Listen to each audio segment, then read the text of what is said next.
everyone. This is me, Michelle and Tackett. This is Shawn Senate. Welcome to Tackett and Tackett Entertainment, and we're going to talk about the new consoles coming out, the PlayStation 5, the Xbox Series X.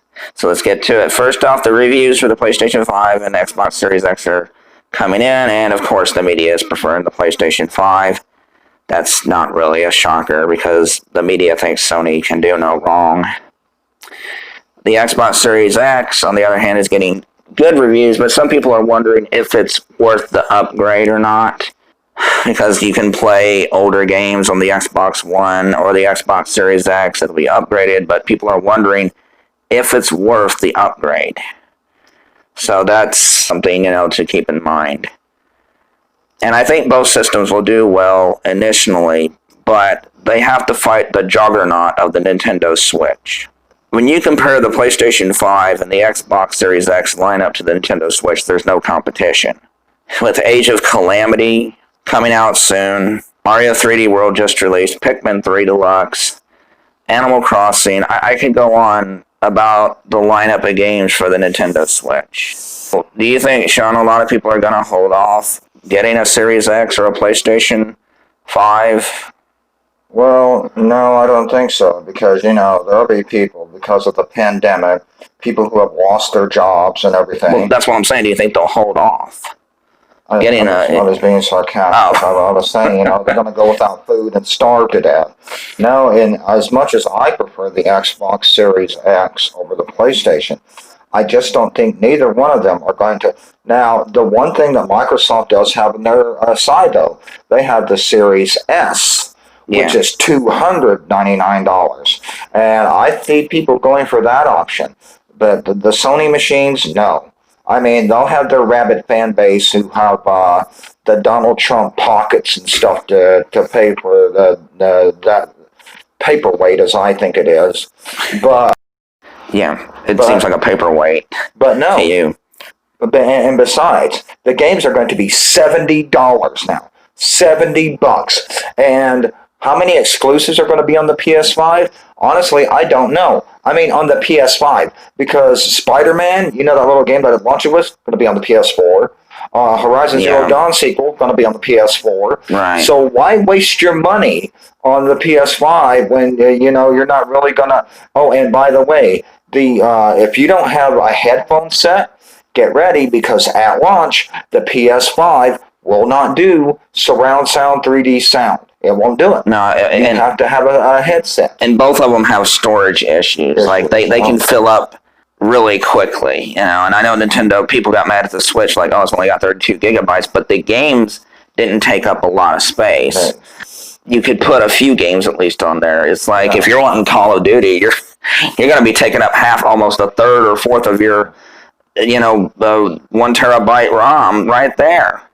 So, wow, that's ridiculous. I think Sony will have the short-term edge. Long-term, I don't know. Sony is making some mistakes, like they don't even have 1440p. No. And the video game landscape has changed since the PlayStation 4.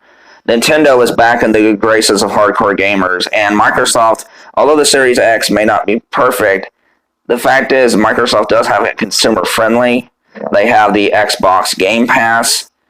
And, the Xbox Live is still the best online service around. So, I don't know. I mean, I'm not, picking on Sony, but I just don't know. I don't think the PlayStation 5 is going to be dominant like the PlayStation 4 was. The video game landscape has changed. And speaking of which, I know this is not really relatable, but the Nintendo Switch is now almost at 70 million. 70 million. And with the games that it has, like Super Mario 3D All-Stars, the new Hyrule Warriors Age of Calamity game, Nintendo's going to be your big holiday seller. Oh, it just is. By a mile. It's going to be the big holiday seller. Yeah, it's not even going to be close. Yep. And if you think Nintendo, like they usually used to, start off weak at the beginning of the year, Super Mario 3D World with Bowser's Fury and Monster Hunter Rise say hello. And Bravely Default, too. They're going to be starting out strong. So Sony and Microsoft really ain't going to have a chance to get an up edge on Nintendo with the big powerhouse games. Yeah. They're just not. Nintendo's going to start 2021 out with a bang. Yeah. So I really don't know. Personally, I would like to see Microsoft win in second. But I think the Switch is going to be your big because Nintendo Switch is a next gen console. The Wii U, PlayStation 4, and the Xbox One are last gen. Yeah. Switch is new. They're 4 years ahead of Microsoft and Sony with next gen. It's typically in a way that's their 9th gen console for Nintendo. It is. It is. And it's just I think the PlayStation 5 and Xbox Series X are going to be hugely successful. I don't know about the PlayStation 5. I disagree with you on that. Really? I don't know. In the short term, it'll be successful, but in the long term, I don't think the consumers are going to hog wild over. I really don't.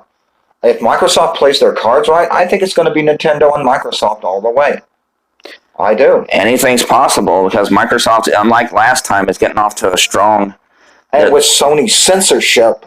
Oh, I didn't mean to interrupt. No, go ahead. With Sony's censorship and all the other anti-consumer stuff that they're doing, the PlayStation 5 is not really, and Japan will hate this console. They will hate it because, let me tell you something, folks. The Switch and the Microsoft will sit into your entertainment center. Yeah. Some people may mistake the PS5 for an entertainment center. It's so big. I mean, seriously, this thing is like Godzilla would complain about the size of this thing, but I just know there's a lot of loyal Sony fans and stuff, but who knows? I mean, the thing is, Japan, Sony's really starting to lose a grip there, and they don't seem like they care anymore about Japan.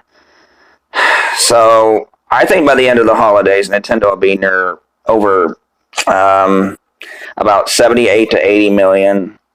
I think Sony and Microsoft will sell out their consoles at first, but in the long run, it's really going to be hard to tell. Because, people are struggling right now because of the pandemic. And it's going to take a toll on more expensive. The Xbox Series S, I think, will be hugely successful. And also, you have to figure out, if you want to take full advantage of the PS5, you have to buy a new $3,000 television set.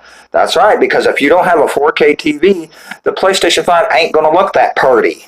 No. I mean, there's some things that Sony's making, some mistakes they're making that the media really isn't covering. And, yeah, the controller, from what I've been hearing, is really innovative, with some of the new censoring that it has in it. But the fact is, at what cost? And Sony is not perfect. Neither is Nintendo. Neither is Microsoft. So you just got to wonder, how are the long term going to look for each console? The Switch is probably going to end up selling well over 120 million, easy. 30. I mean, the sky's the limit for that thing. The Series X can only go up from the Xbox One, so I see it at over 70 to 75 million. The PlayStation 5, on the other hand, could go up to 100 million, but on the other hand, it could go down from the PlayStation 4 because of the increased competition. And the Xbox Series, you can play every single one of your Xbox 1, 2, 3, Xbox 360, Xbox 490. You can only play PlayStation 4 games. You can't play PlayStation 3, 2, or 1 games. Yeah. I would want a series. Well, that's all we have time for. My brother Shawn really bring out some great points, but I still just think that Sony has such a brand name, but I could be wrong. Anything's possible, and the Series S being cheaper is going to be a big factor. But anyway, that's it from Tackett and Tackett Entertainment. And if you love this video, folks, please give it a thumbs up. Please leave a comment. What do you think? Do you think we're right? Do you think we're wrong? Shawn right? Am I right? And join our Patreon. Hit the subscribe button and the notification bell. And I just want to say thank you, everyone who has supported us. We're on TikTok now, and we're on Instagram. So thank you, everyone. God bless you, and have a wonderful day.